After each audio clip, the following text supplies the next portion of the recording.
Hi guys, this is Dr. Josh here from IHS. Today talking about the deadlift in depth here. So most people think a deadlift warm-up is just about loosening up tight muscles, and that's the case with most warm-ups. But if your back always feels tight, stiff, or irritated before pulling the weight, the issue may not actually be flexibility. Your warm-up should prepare your nervous system, the movement strategy, your core pressurization system, and your ability to produce force safely and efficiently. So next, I'll go over 3 great primers for your next deadlift session that you can use.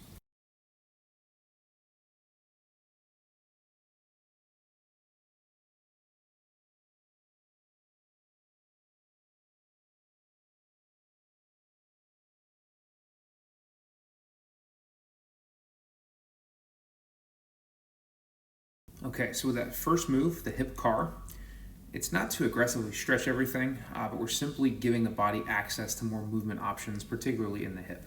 A lot of people deadlift entirely through their low back because the hips aren't contributing efficiently, and this is what can lead to injury. So this drill helps improve movement variability and body awareness before loading.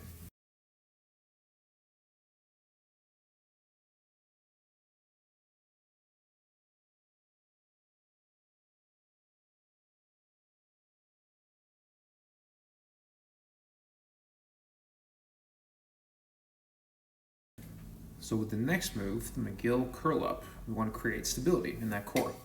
So mobility without control doesn't help much under heavy loads. So a lot of lifters who say they tweak their back repeatedly struggle to create good trunk stiffness and pressure management during the pulling phase of the deadlift. So this isn't about squeezing the abs as hard as possible, but it's more so about coordinating breathing, rib position, abdominal pressure, and tying in hip engagement. So when the trunk and hips work together efficiently, the deadlift usually feels both stronger and cleaner.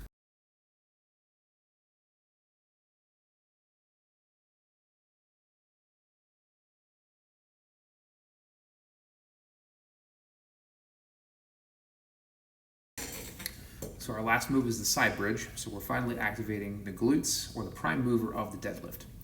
So the body responds well to gradual exposure. So instead of jumping straight into heavy weight, we teach the nervous system, hey, this movement is safe, controlled, and efficient.